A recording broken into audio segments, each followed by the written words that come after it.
Hello, thank you for joining us. Welcome from me, Michael Scott in Oxford in the UK, and from my joint convener, Sanford J. Ungar in Washington, DC, to this, the 60th jointly promoted event between the Future of the Humanities Project and the Free Speech Project. It is a notable anniversary, marking 5 years of free speech at the Crossroads International Dialogues. We haven't missed a month in those 5 years, and yet nevertheless we have witnessed a decline in the belief of the democratic value of genuine free speech and of the importance of the humanities in higher education on both sides of the Atlantic. We like to believe that our series is an emblem of free speech itself. We have been sponsored by Georgetown University in association with Blackfriars Hall, Oxford and Campion Hall, Oxford, institutions to which we are grateful. In a moment, I will introduce and hand over to Sandy Ungar, who is the director of the Free Speech Project. He'll introduce today's distinguished guests and look forward to the discussion. From the start, you can type in questions to the panel by using the Q&A button at the bottom of your screen, not the chat one. These will come to me during the session, and I will try and put them to the panel to consider. We urge you to ask your questions as and when they occur to you, so that you're not disappointed at the end when we have too many to ask. Now, over to you, Sandy. Thanks very much, Mike. What an honor it continues to be and has been for, excuse me, 5 full years, month by month, pursuing questions related to free speech and the humanities with you and with wonderful panelists.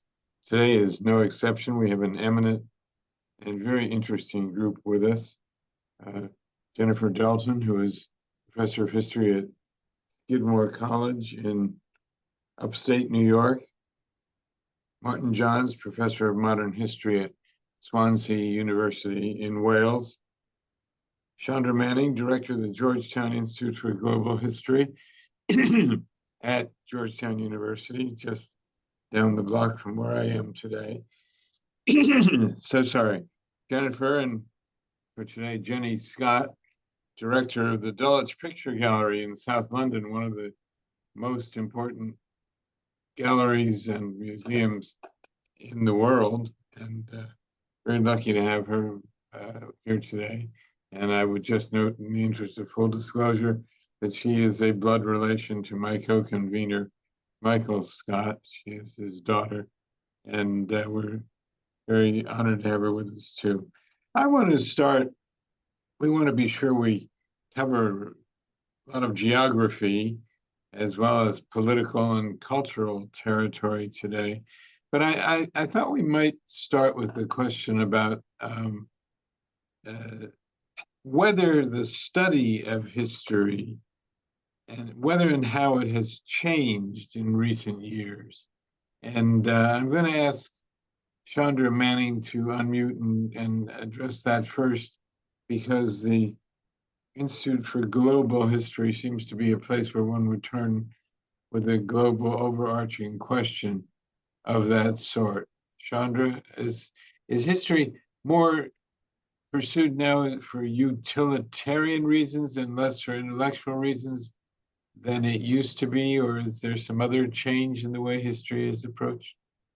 Right, I think the study of history itself is constantly revisiting its conclusion. I don't think the study of history, certainly professional historians, haven't changed course in recent years. What historians do is consistently ask questions and go to evidence and interpret that evidence, draw conclusions from that evidence, and shape those conclusions into interpretations about the past. We share those interpretations with each other. We debate them. We argue them.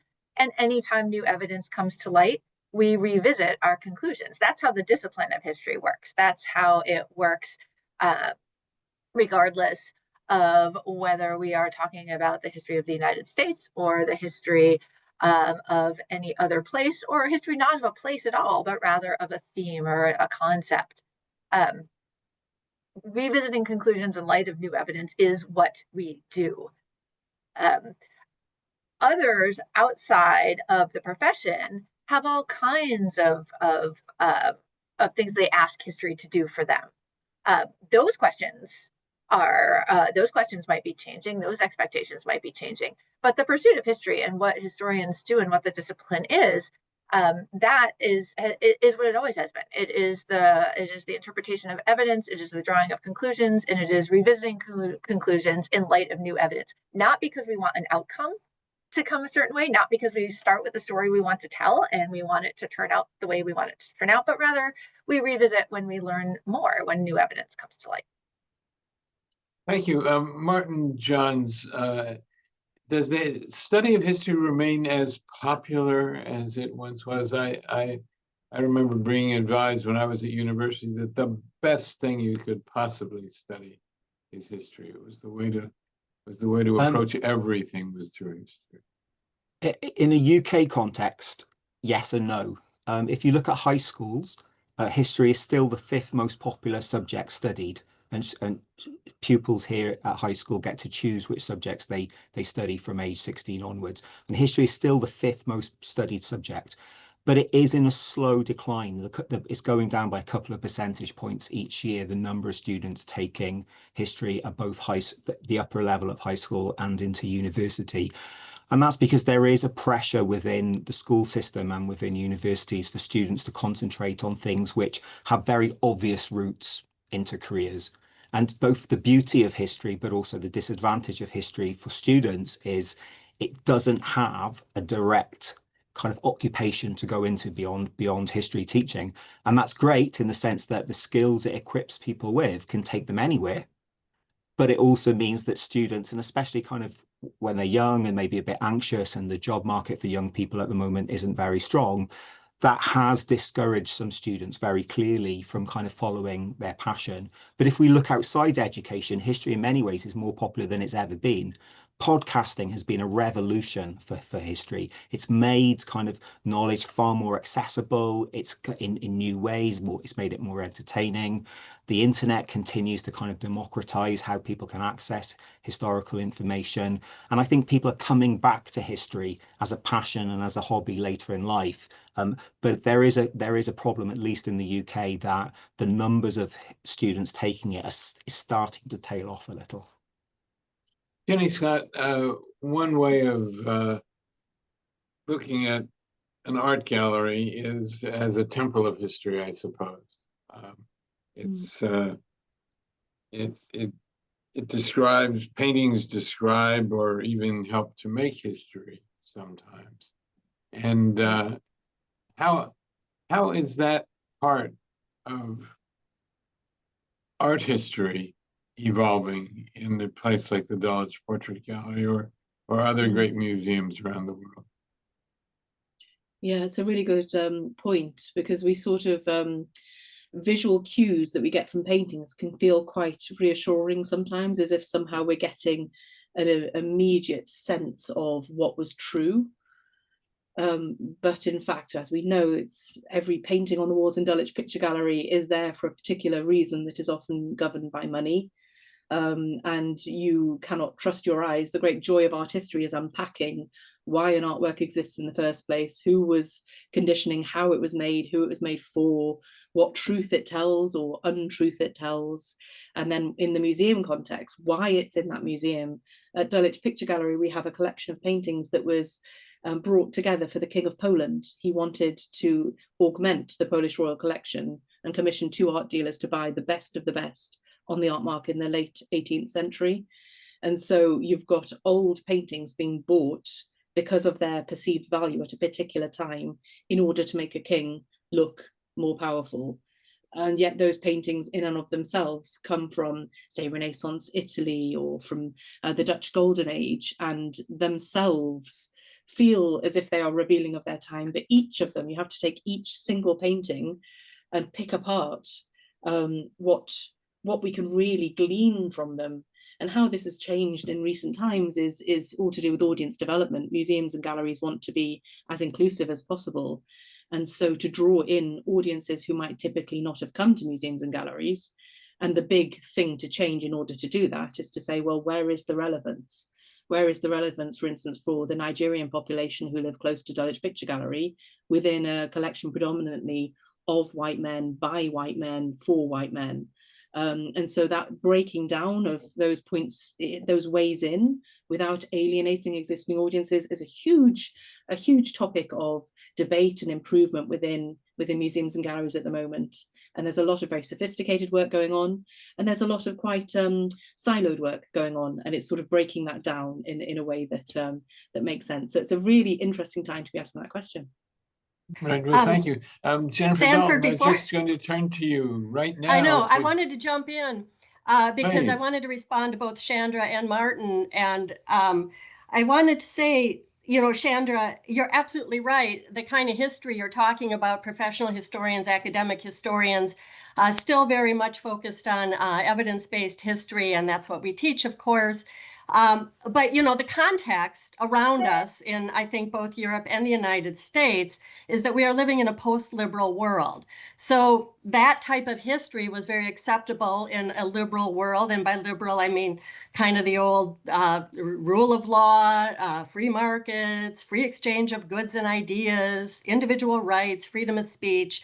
As we know, that world is crumbling really before our eyes. And so for us to say, well, we're still chugging away at it, even though our institutions are being deprived of funding and explicitly in the United States targeted, that changes the context. I mean, we do not control what counts as history anymore. And by we, I'm talking about academic historians who teach historical methods and methodology. And Martin, this ties very much into what you're saying, which is history is more popular than it's ever been. But now the academic history that, you know, is evidence-based and follows a specific methodology and is methodologies, that is in decline. Our institutions are underfunded, and right at the moment, people are more interested in history. And if, you know, and they come and that, yes, they've watched Game of Thrones and they're playing these video games and they're really interested in history. And I think the most successful history teachers are the ones that are able to kind of capture that. But often you do that not by assigning the academic work of people like you and I. We write these academic books, which students are not reading. So, you know, we have to gamify history, or we have to kind of go along with these trends. And that right there begins to undermine history. So I think these two contexts, that we are living in a post-liberal world, and the institutions are no longer held in esteem as they once were. And then the rise, as you said, of the democratization of history, which is, you know, it's great. Everyone's interested in it. But that puts us at a disadvantage in terms of our rational and steady voice. And that's really interesting because I've had such a different experience, both as a teacher, and I have a pretty broad public history background, giving tours and working for the National Park Service. And I actually think people are really hungry, really hungry. They don't want fairy tales. They don't want propaganda dressed up as history. They don't want a set storyline that everybody is supposed to fall in line behind. They want to know what happened in the past. They want to know what real people were like. They want to know who was around and what were they doing? What were their lives like? They want to hear about the disagreements and conflicts that shaped people's lives. At least that's been my experience, both, as I say, I mean, certainly in the classroom, but what's more important to me than that is with the public, in public history sites. And I do a lot of work with K through 12 teachers as well, who bring to me the questions their students are asking them. So I think sometimes we think, well, we have the right answer, but people out there, they're just interested in some watered down propagandistic version. And actually my experience with people has been really different. They really, really crave full stories, and they want to know why and how we know that. And that's evidence. So they might not use the same terms that we do, but I think that the popularity of history is directly tied to what we do. And that is looking to the evidence of the past and asking questions about it. Sandra, there's an opportunity for a brief digression here because the Park Service, for which you used to work, has fallen under sort of political scrutiny recently. I was reading the other day that there's now a way for visitors to national parks to, I'm blocking on the technical term. I believe you're talking about the Save Our Signs campaign, which is actually really important. Well, the Save Our Signs campaign is a response to the invitation by the current administration of in the White House to file complaints about political messages in the national parks. Yeah, that accompanied Secretarial Order 3341, and the Secretarial Order 3341, and that the QR code at national parks invited visitors to send in their commentary on anything they found at parks that was not sufficiently laudatory of American exceptionalism and glory and grandeur, which the words those that were in the order. And two things have happened since then. Well, more than two things, but two directly relevant things. One is the input from the public has been astounding. It has been astoundingly positive. It has been astoundingly positive about the Park Service, about complex stories. Sometimes it doesn't like, well, sometimes people don't like things like there are too many mosquitoes, but they'll even sometimes, they'll want more. There was a recent, for example, comment at Salem National Maritime Site that said, hey, you're not telling us the full story here. This is a great place to talk about how tariffs wreck an economy. Tell us that story too. And so when I say that I actually think there is a hunger out there for a richer story, that's what I'm basing it on. The Park Service has, or not the Park Service, but a project called Save Our Signs has invited the public to photograph the existing interpretive materials at the Park Service before they come under any kind of review, and compile them and save them. And there's been an enormous response to that initiative as well. People sort of coming forward to reclaim and to hold on to what they see as an important and complicated story. In the museum I'm sorry, please, Jenny. Yes, go ahead. Just in the museum context for that, it's a really interesting time because I love the shift professionally from museums and galleries being the holders of information, and curators do all the research and then they share that information and it's just a simple telling. And now instead it's a conversation. And so museums and galleries open up that dialogue, and it's really important. We pay members of the local community to come in and tell us what they don't like about the gallery, what they don't know, what they want to know, and it keeps us on our toes. But then it's quite confusing at times because there's also a huge pressure for things to be simplified so quickly into a very clear narrative.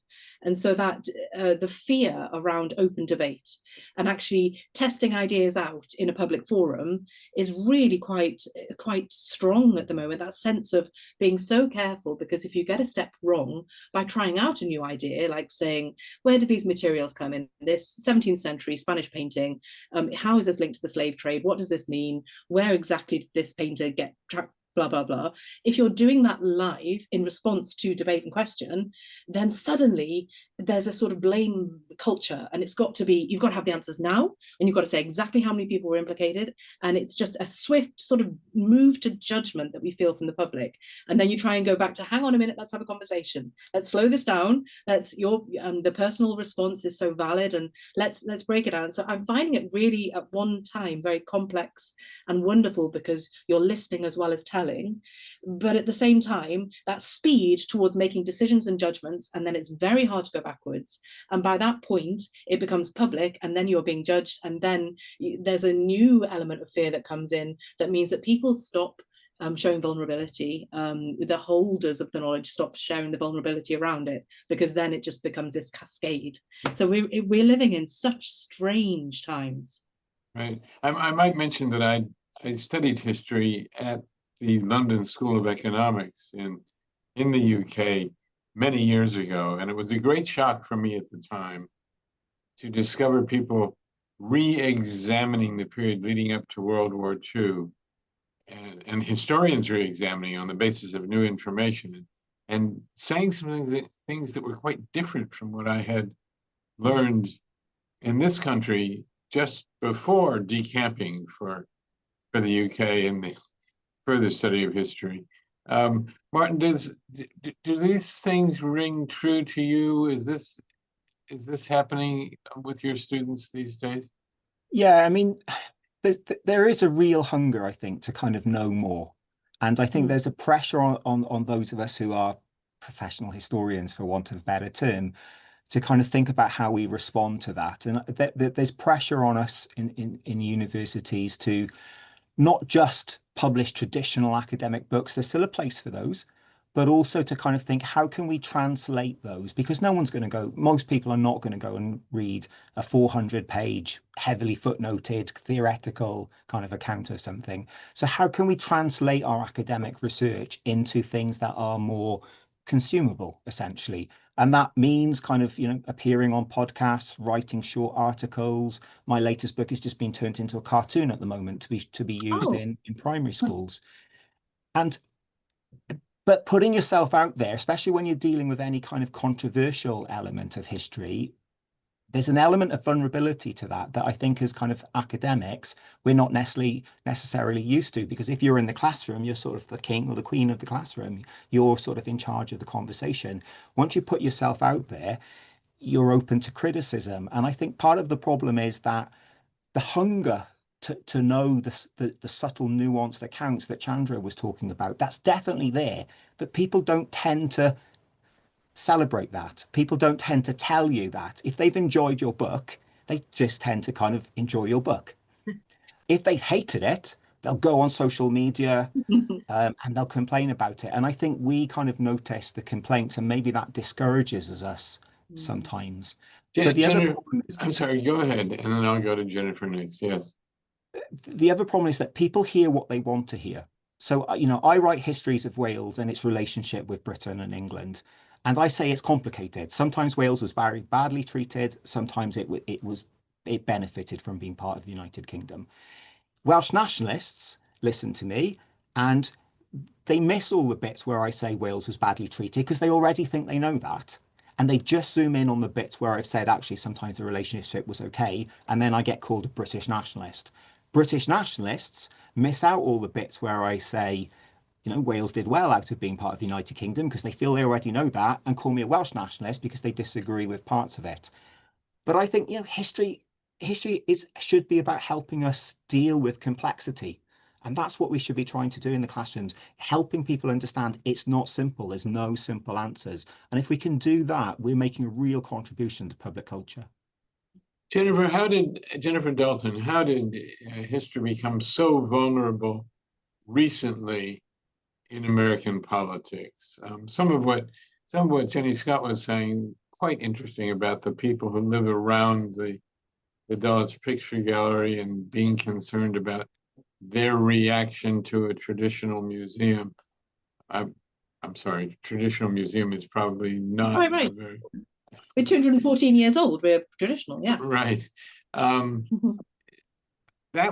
might have a very different response in this country. So why, there are people who would say, why are you even thinking about that right now? Why are you thinking about what the neighbors care about the museum?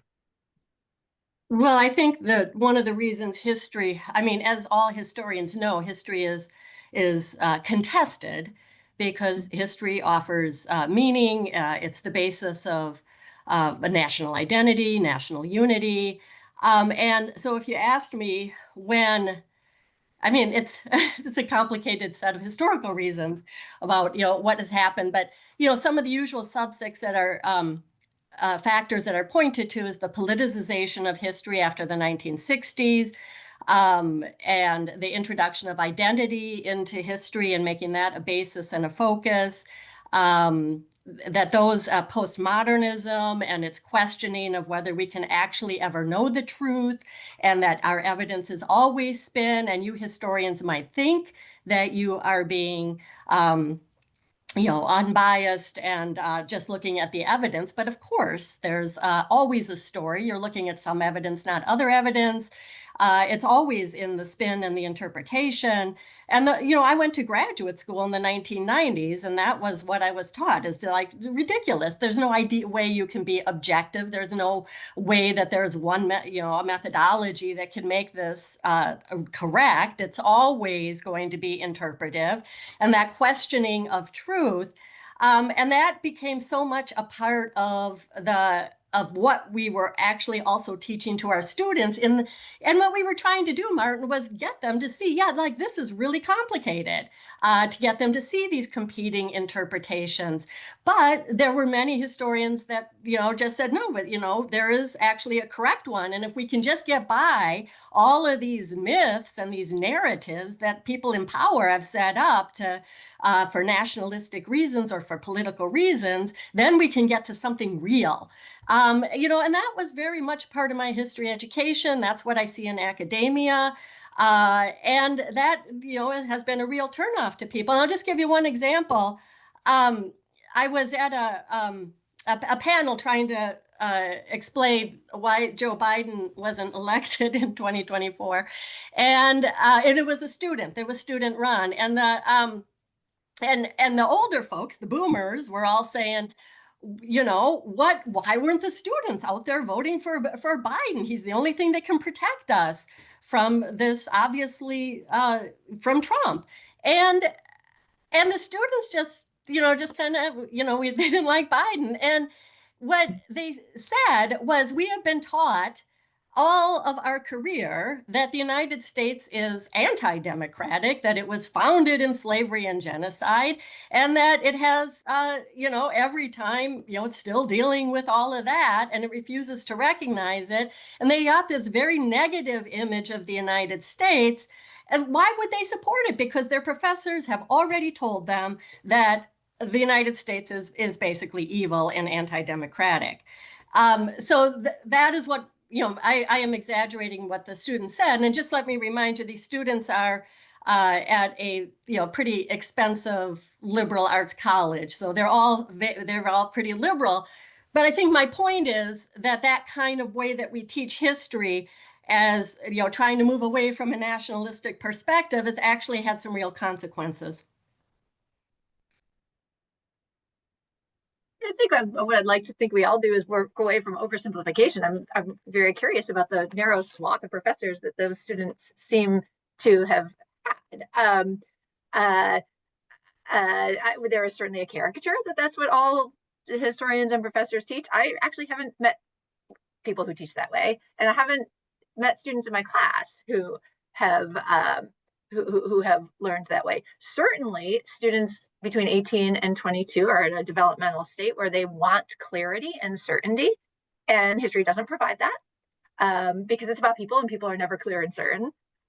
So part of what I think our duty to our students is to accompany them through uncertainty, through the plain truth that things are often both opposite and true at the same time, and that either or almost never leads us to anything even remotely close to what actually happened. What I would like to see what I would like to see us be is the guard against this notion that the study of history somehow exists to make us feel a certain way.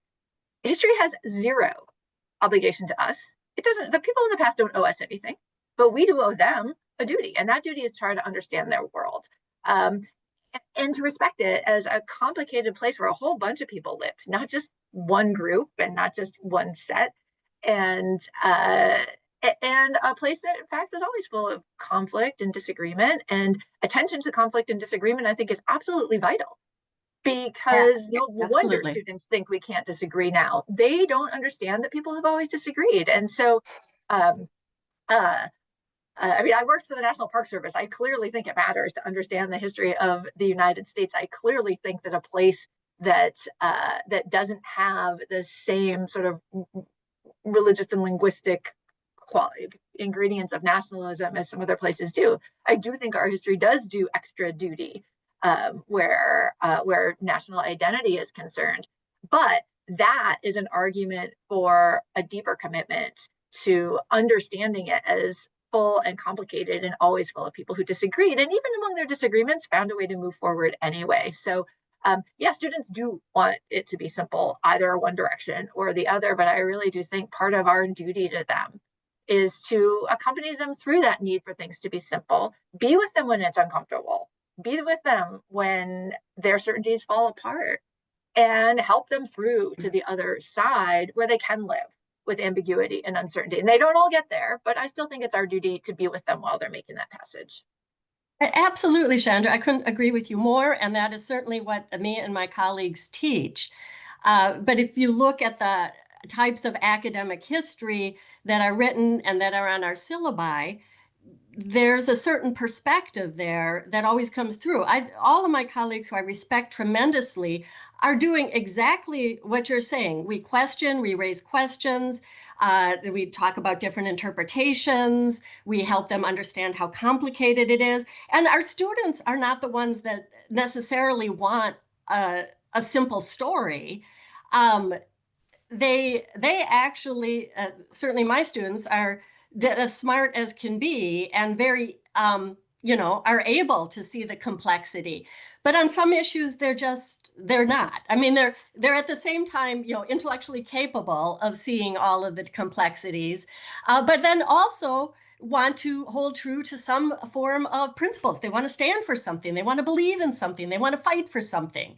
And it's that, it's in that area where you try to say, well, we know you want to fight for something, and you can see this is complicated. They're smart enough. So I agree with you. I think my colleagues, and my fellow historians in the United States actually do want to convey this to students. But again, you look at the type of work they're assigning and the way they interpret that, and there's a reason the people are making the argument that history has been politicized, and that politicization has come from the academic historian first.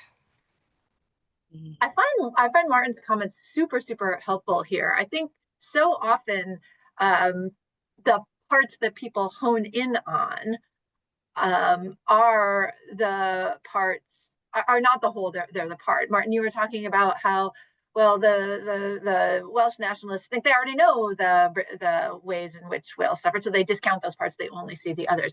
I write chiefly about the United States Civil War and about slavery and emancipation. And I have to tell you that for much of my career, being a woman doing that was an especially vulnerable position to be in. And I had never quite articulated quite as well as you just did, Martin, about why people react the way they do. I think that's exactly what happens. That if you look at catalogs of academic history being written, the idea that they are all just one giant diatribe against the United States, it simply doesn't hold up. We know it doesn't hold up, but it is what people notice. It's what people notice because they discount the great proportion that does the exact opposite. A similar example might be the Smithsonian Institution, currently also under review. And I've been started a project to document the contents of the Smithsonian. To tell, if you go by the president's letter to Secretary Bunch of August 12th, 2025, it laments the contents of the Smithsonian as nothing but how bad America was. Well, I just helped organize hundreds of volunteers to take more than 50,000 photographs of everything inside the Smithsonian, the vast majority of which is extremely celebratory of not just US history, but art and culture generally. People don't know those are worried about the so-called politicized content of the Smithsonian don't notice that vast majority. What they notice are the two placards that point to the centrality of slavery to plantation agriculture, that kind of thing. And I'd never really understood and articulated so well that dynamic until you just did, Martin. So I really want to thank you for that. I agree. I found that really helpful. It's such a personal thing, the way that people sift through information for cherry pick for the things that are meaningful for them, or find the thing that they were already looking for, that confirmation bias. But that element also is intriguing in this moment around all the decolonization work that's been happening within UK museums, for instance, which has played out on a public stage with public sculptures being taken down or being vandalized, and then lots of press around this. And it kind of goes back to something I mentioned earlier around shame. And there's an immediate sort of sense of shame somehow with people who potentially felt or feel that they held more power going into an overcorrect mode. And then that overcorrect mode means that a sort of shift to putting more constraints around who gets to make decisions, who gets to own the information. Can you curate an exhibition about queer art if you're not queer? Can you talk about Black history if you're not Black? And these things have caused there to be so much nervousness around it. That then it has then opened itself up to be politicized, because overcorrect then actually alienates so many people that then it makes that whole process really vulnerable, which then a part of me thinks actually quite right that people say, hang on a minute, this isn't right. You're telling, you know, such a negative story about, say, one particular artist. Why do we even look at this artist then if they were racist, or if they were, you know, if they hated women? And so you can take it so far by trying to do something seemingly right, but knowing that none of us come into any of this with a pure, unblemished position. And so the very humanity of who we are causes this kind of shame spiral that then has placed us in this vulnerable position where now institutions of power are able to say, we're going to shut down this entire area of research within universities or within museums and galleries because it's getting scary, I guess. Yeah. To oversimplify it massively. I want to pause the dialogue for just a second to say that the people who are participating remotely in this, listening to this panel, should think about putting questions into the Q&A button now, so that they're there when we switch over to discuss, answering those questions, and ignore the chat button, but please put them in the Q&A button. Jenny, one thing you just mentioned was the nervousness that gets provoked by all of this, and I'd like to hear a little bit about that. I perceive that in this country as well, and in other countries too that I've visited, that there's a self-consciousness now that be careful what you say, or be on the alert for a kind of criticism that you have to be ready to answer as a historian, or as an art, perhaps as an art historian especially. Once you're nervous, how do you fix that? How is what I wonder, and I'd be interested in hearing Martin about this as well. Yeah. Can I, on that, that's quite, it's been quite stark. One of our national museums put on an exhibition about Constable's Hay Wain, and a junior curator at that museum wrote about the fact that the Hay Wain looks bucolic, but around the corner there were people living in extreme poverty. Facts. There's nothing judgmental in that. That is facts. It's not often been said, but it's fact. And that Constable knew this, the artist knew it. He had walked past people in poverty before then painting a scene of great harmony and nature. And so she just put this into the exhibition that she curated. A review was written of that exhibition, which named and shamed her. A junior curator, probably just in her late 20s, named and shamed her. It's astonishing the power that the journalist held in that moment. And it's had I suspect, a profound effect on her and her career. But that's the kind of nervousness, just knowing that there was a moment when journalists were looking for these things and saying, oh no, the National Gallery is cancelling Constable. I mean, is basically the line that then is taken, which then causes ripple effects, because how can you not be aware that that is a discourse that's happening? And therefore anything that you do that's contextualizing art, it makes you second guess it and think, hang on, how is this going to be perceived by these journalists and these journalists? And then how is that actually going to take away from the potential impact of the work that we're doing, which is actually just looking at art from all different angles. It's that very basic thing in art history. You know, you question Giorgio Vasari, you question Karel van Mander, the two fathers of art history who wrote the story of Western art. You stop and you go, hang on a minute. They've got a political point to make. They're writing, Karel van Mander is promoting Northern art, Vasari is promoting Italian art. They're very biased. And you learn that so early on in art history. But now that very basic foundation of questioning that happens when you're trained as an art historian is being unpacked, because you think, well, we're going to contextualize Constable, we've got new information about who was living in that local area, let's ask those questions. How exciting. Who would have seen that? Who would have been walking past who he waited for them to pass, so that then they're not in the scene, if we're thinking very, in a very basic way about it.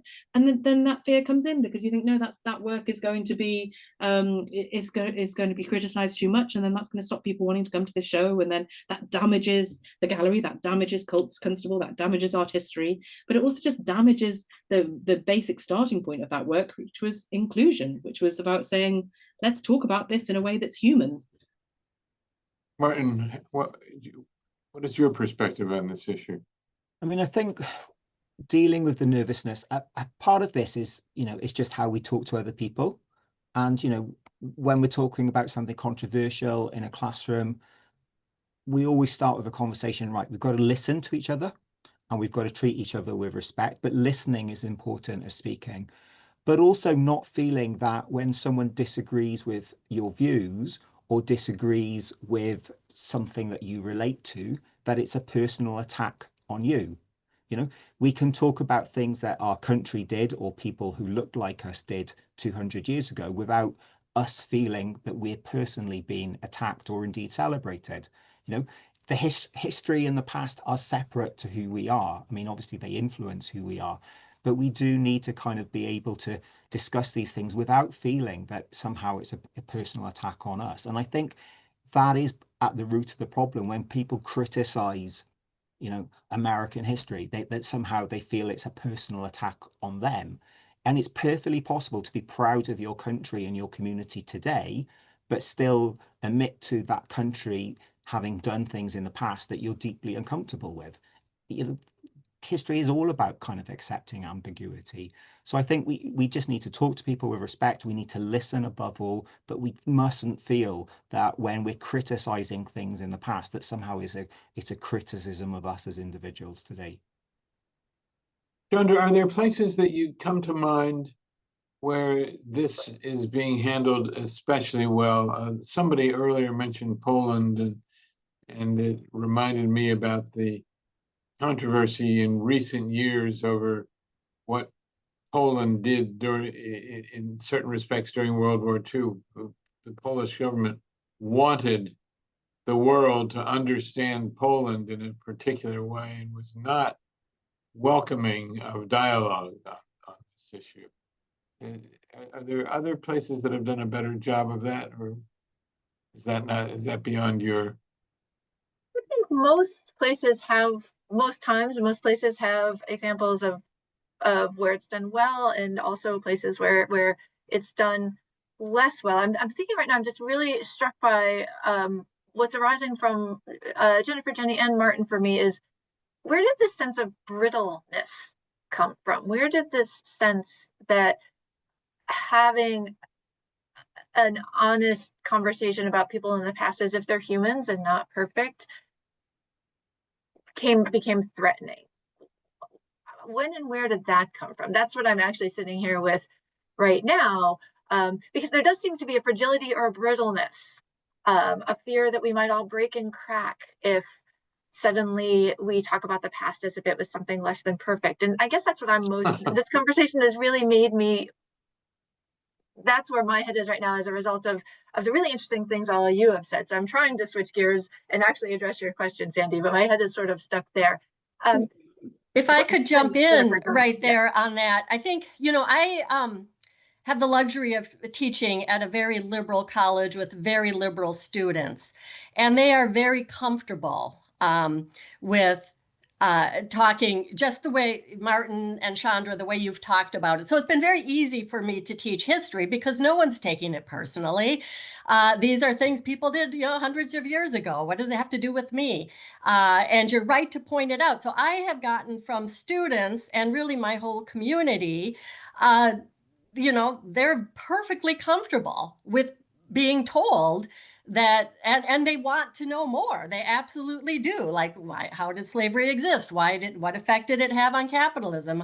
They are genuinely interested in those questions. So I have a different audience, and I guess this is where my different perspective comes from, I deal with very progressive liberal students who are not afraid and not concerned about the things you're saying. And in fact, with the students who are in the class that are very uncomfortable are the ones that want to push back on that and say, can we get a different perspective here? Surely there were people for capitalism. Surely capitalism's done something great. And they're always kind of, they're the ones that feel uncomfortable. So this is where I've got a different perspective. Like when we start talking about the brittleness, and you seem to be referring to people who can't take that their country once did something bad.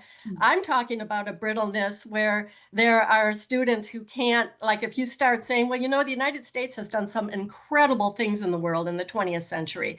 And people go, nah, get out of here. What about this? What about that? And that's typically what I have. If I try to say, let's take a look at Ronald Reagan and see how he really improved people's lives in so many ways. People, oh my God, it's like that's the kind of response I'm getting. So I seem to have a very different student body than many of an audience than what you are all dealing with. But that is quite disturbing to hear.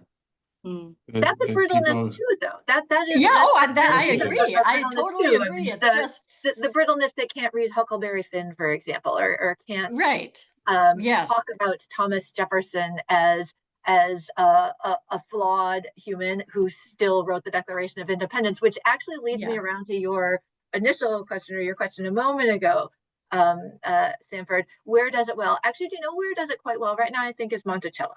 I think Monticello.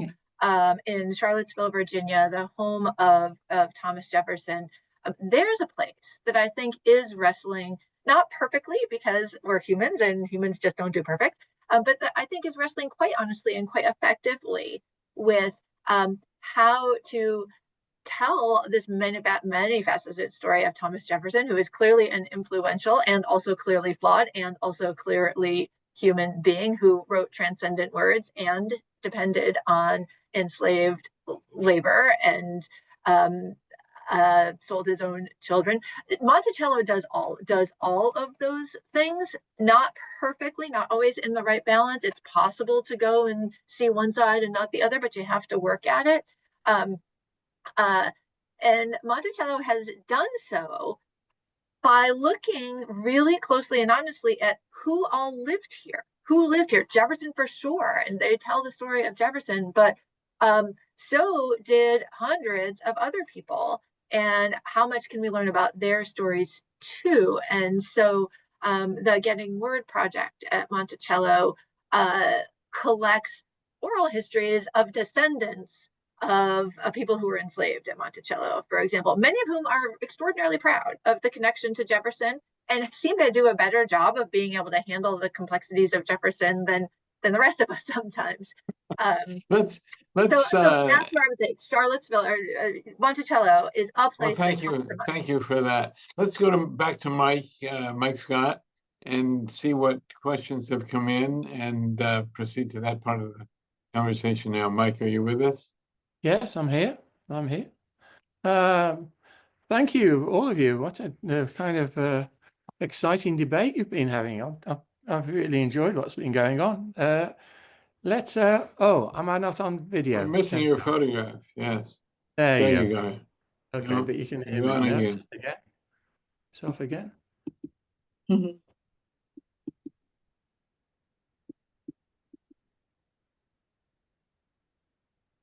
There you are. Okay.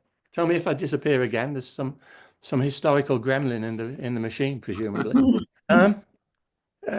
Yeah, we got a question from Dave. It doesn't give me a second name. Dave says, I am a lawyer by profession and a reader of history. In legal argument, history is ascendant as a source of interpretive authority for legal texts. The history often lacks nuance at best, or is disingenuous cherry-picking at worst. Given the court's desire for historical information, how can historians be effective in that forum? And what effect might that have on academic freedom and objectivity? That's a bit of a question. Jennifer, do you want to take that? Um, I guess I would defer to others. I'm not sure if talking about legal history and legal historians, and what they're not leaving out or what they're leaving out. I'm not sure. I'm not a lawyer, so I don't know what the historical briefs look like. Does I think anyone want to come in on this? I think Jennifer? historians make great lawyers in the sense Yeah. that history is all about interpreting. But historians don't necessarily make great legal witnesses because, you know, as professional historians, we're so aware of the uncertainty of what we're saying. You know, it's based upon evidence, it's based upon our professional judgment and reasoning, but we know ultimately that deep down we can't say for certain that this is why this happened. And, you know, I've been asked to be a witness at a couple of legal events involving people's deaths. And I was really reluctant to say this happened because of this. And, you know, historians can kind of give you their best interpretation of what happened, but saying X led to Y is really difficult. And I'm not sure that in a legal context is the historian's, you know, role. They can offer their interpretation, but ultimately it's down to the court to decide whether that is persuasive or not. And similarly, just in terms of many of the great legal debates in the constitutional law, if this person is wondering, you know, if having better history makes it clearer whether the, you know, Second Amendment in the United States with the right to bear arms, was that just for militia? You know, so there are many arguments about how to interpret the U.S. Constitution. And if the person is talking about, you know, originalists, and that we need historians that can kind of remember the real context there, that often is not helpful to lawyers as well, or it can be, but it will be there on one side or the other. I think where lawyers get frustrated is that the truth is that for the constitutional side of it, at least, is the framers of the Constitution deeply disagreed with each other about what that thing meant. And so the Right. search for the original interpretation is Exactly. only going to lead to frustration. If I'm a lawyer, that's not the answer I want. But if I'm a historian, that's the answer I'm obligated to give, is that actually they all disagreed with each other. They gave us a great framework within which to disagree, but they didn't answer all our questions for us. Yeah. Okay, thanks for that. There was a question that came in about ideologies. How do we keep personal ideologies out of the teaching of history, or should we? I don't think we can, but I also think there's a slightly different way of looking at it. You know, people often complain historians are on the left, and and therefore they're producing kind of left-wing interpretations of the past. But I think a lot of historians are on the left because of their understanding of history. You know, so much of history is about injustice, it's about inequality. It's often about big businesses or capitalism, you know, not looking after the people, for want of a better term. So I think a lot of historians are not deliberately kind of placing a left-wing interpretation of the past. They're reading the past and seeing, you know, genuine injustice and inequality, and that's influenced their current day politics. I think Yes. that's true. I think I certainly did not grow up in a left-wing family at all. I would definitely not call myself a leftist, but I'm certainly left of my family of origin. And I'll tell you exactly what brought me there was reading history, and not reading a certain person's argument about history, but being introduced to the actual evidence, the sources, people who lived at the time.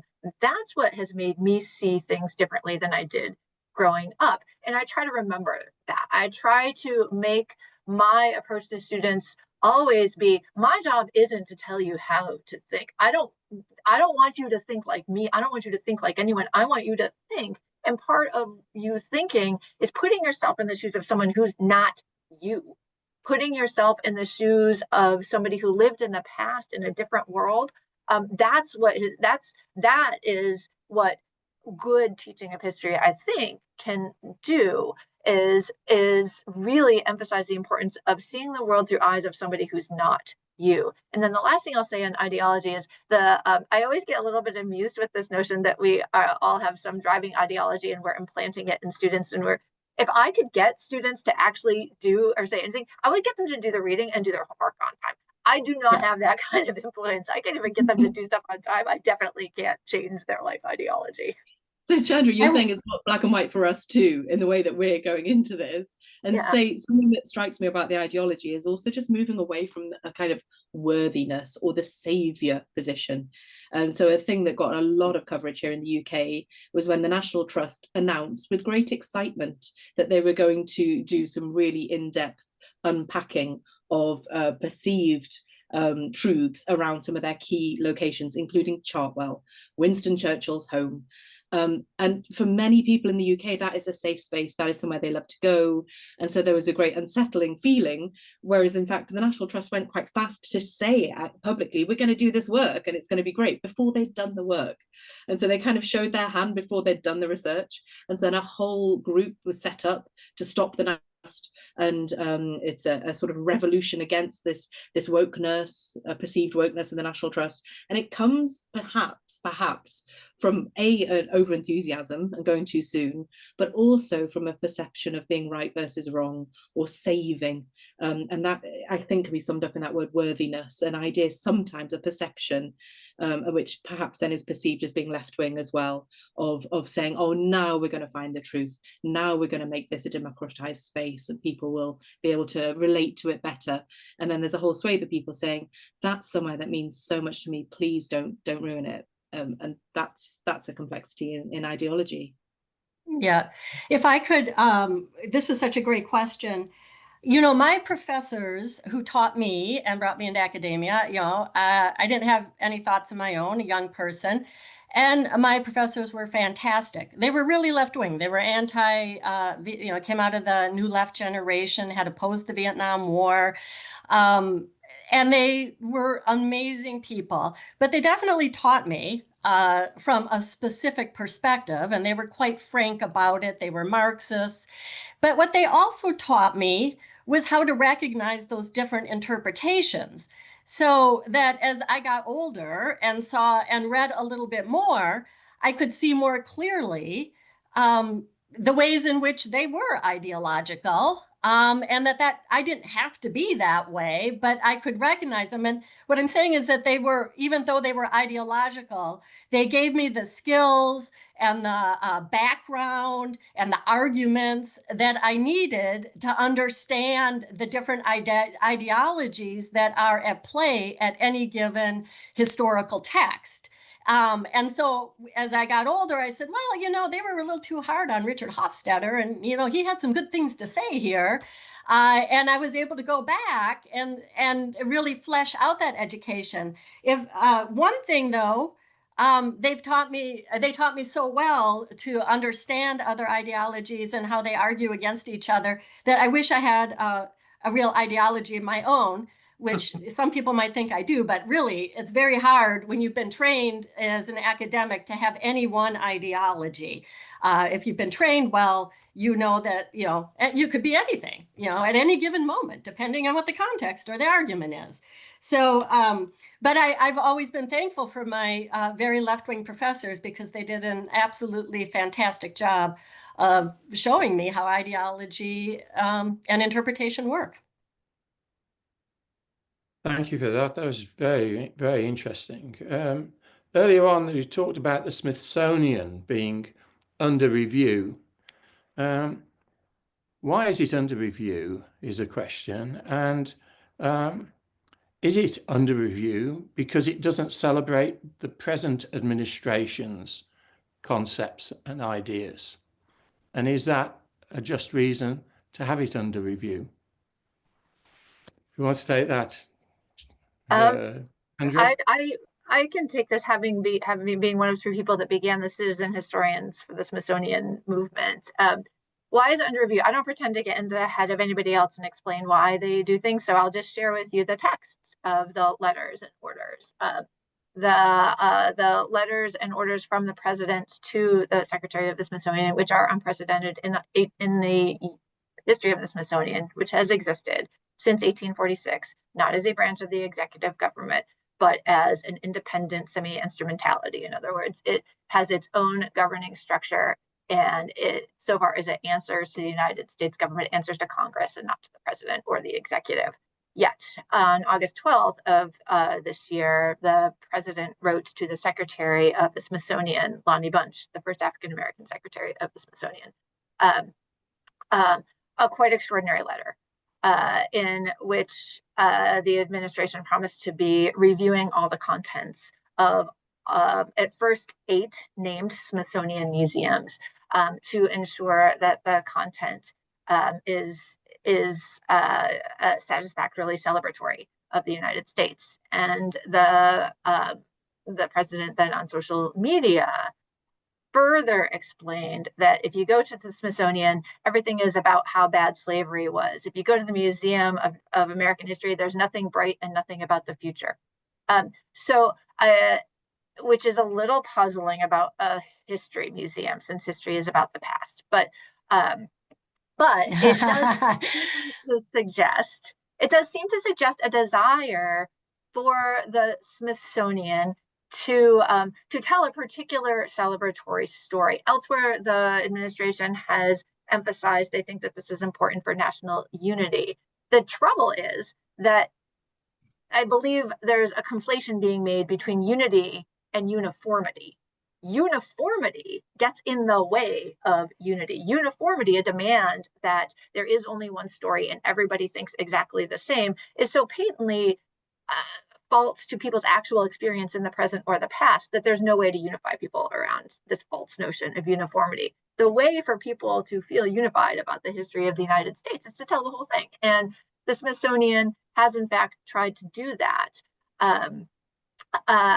As I say, I helped organize this project where citizen volunteers photographed the entire contents of all 21 Smithsonian museums, plus the National Zoo, and then also the Holocaust Museum, because that also seemed to be coming under some scrutiny. Over 50,000 photographs that people have taken, many of which are about wonderful things that the United States has done, or aspects of past, entire exhibits about American enterprise and inventiveness, and beautiful galleries in the portrait, or the National Museum of American Art in the National Portrait Gallery. The National Museum of African American History and Culture has come under intense particular scrutiny. There is an entire floor of that museum that does in fact tell the story of slavery. It's very difficult to understand how we would talk about the history of the United States, let alone African American history, without doing so. But as you move through that museum, you also move through galleries of Black achievement, of contributions to the national story, very joyful, celebratory exhibits. I think Martin's point earlier is what helps us best understand what's going on here. That in these museums, are there displays or placards that are individually something less than celebratory? Sure. How do you celebrate Angola prison? How do you celebrate the fact that 1 out of 3 marriages of enslaved people were broken up by slavery? You can't celebrate those things, but they're true. Are those sorts of things in those museums? Yes, they are, but they're in there as a much broader and richer tapestry, a whole story. There does seem to be a fear that even putting them in with the broader story somehow poisons the whole pot. And again, I'm really thankful to Martin for helping me better understand, I think, why. The whole celebratory story must be what is already being assumed and is thus not noticed. And therefore, it's the really, I can tell you after looking at 50,000 pictures, the fractional portion that is not celebratory does seem to be what people are noticing out of proportion to its actual existence. Can I say that all of that is correct, Chandra? I could not agree with you more, except for history, if you've read Orwell, is indeed about the future. And so it's not surprising that a president of the United States who is changing the entire direction of US history right now would attack. The first thing would be the public history. That's the first thing that has to be revamped. History is always about the future. It's, where have we been and where are we going? And so Trump is doing nothing unusual, nothing that we haven't seen in the history of the world before, but he's doing it right now. And for us to say, oh, it's not really that bad, doesn't really get at what's happening here. He actually is, by attacking the colleges and universities, by attacking history departments, by attacking history museums and requiring these different definitions, he is actually trying to change the direction of history right now. And I don't think there is too much we can do about it. We are being discredited right now. I will say, I do want to say, I don't think I'm definitely not saying it's not so bad. I'm saying it's intellectually incoherent, but I'm not saying it's not so bad. In fact, I think it's extremely dangerous. I think that the attempt to edit certain people and experiences out of the past is enormously dangerous, because what it does is validate their elimination from the present and the future. I absolutely think that it's enormously dangerous. Who can do it is civil society. The brightest spark of hope for me right now is the citizen historians group. Are these regular Washingtonians, people who have come forward? My couple of colleagues and myself just sent emails out. It sounds like passenger pigeon compared to the social media world that exists today, but we sent emails out. Hey, who thinks it would be a good idea to try and capture the Smithsonian before it goes under review? So many, 1,500 people came forward, 50,000 photographs that people have taken. That didn't come from me. I'd love to think that we historians, I don't know, maybe we help a little bit. That's civil society. That's people coming together around a common purpose. So can we do anything? I'm not so sure, except to the degree that we can support and encourage that kind of response from civil society. That's good to hear. Okay, going to go to another question from Karen. As historians, how would you describe wokeness as you look at our times and its impact? Martin, you haven't spoken for a while. I think it very much depends who you ask. Whenever I kind of see people using the phrase wokeness, but then you look at what they're actually talking about, it just seems to be about kind of social justice and equality. But they're using wokeness as if somehow those things are bad and wrong. And I think it just gets used as a catch-all term by, some people, I guess, on the right to describe everything they don't like about society. And what really worries me about it is how some people see it as the most pressing issue, fighting people's efforts to kind of improve equality within society. A great nation is a nation built upon equality, where everybody has opportunity, where everybody kind of shares the fruits of being part of that nation. So it's really difficult to see what people who kind of talk about wokeness really want, because they spend a lot of time complaining, but not a lot of time articulating a vision for the kind of society and the kind of country that they want to build.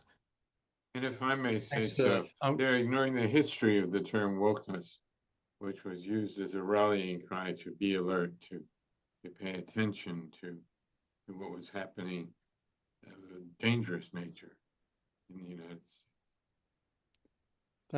Thank you for that, Sandy, as well. We're coming towards the end. I'm going to ask one question and put it to each of you. At what age should we start teaching history? At what age should children be started on history, or for that matter, on the history of art, as we've got an art historian as well? Martin. From when they're born, everything is history. Everything has a history. So I would just get kids, from the very moment that they're able to kind of speak and to communicate, to think about what's important to them and to think about why that is and where those things have come from. History is everything. You can't divorce it from any other issue. So I would say it's integral to every aspect of learning. Thanks very much. Jennifer. I think it's really important that there are different kinds of histories, and different kinds of histories that are appropriate for young people growing up at different ages. I think at an education level, you are creating citizens. And so you do need to create unity. And I understand people think diversity is unity, but there are ways in which diversity can get in the way of unity, as many people have been talking about. And so I think one of the things we really need to have is civic ed, and I think in Europe as well, but a civic education that really inculcates citizenship and our responsibilities as citizens, our duties as citizens, not just our rights as citizens.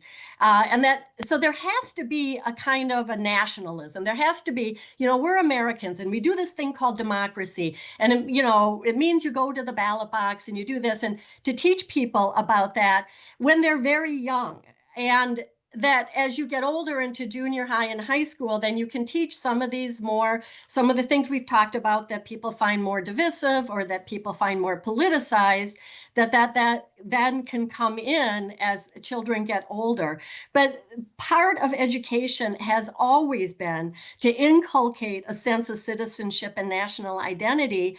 And I know I sound very conservative when I say this, but when I look at what's happening in the United States right now, which is falling apart at its seams, although Chandra, I have to say, I'm warmed so much by the civic activism of the people you're talking about. And I know that's happening in some instances in the United States, but there's also this falling apart that's happened because we're afraid to talk about ourselves, as what unifies us, as rather than, how people are different. And I know there's a delicate balance here. So I guess at this moment, when we're seeing everything fall apart, I become like, boy, we really need at an education level to teach people how democracy works.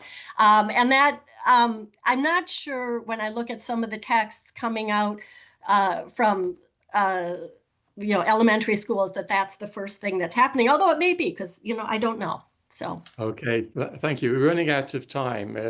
Chandra, have you got a very brief answer? Yes. First of all, my kids would say it began before birth because they've traipsed around more battlefields. The short answer is probably about the age of 7, because that's when developmentally children can think outside of themselves. I think it starts with their family, understanding their family not is just connected to them, but having a story, their school having a story. I think it starts at 7 and it builds out from there. And then the third thing I'll say is my home state is Massachusetts, has always had civics education, has never gotten rid of it.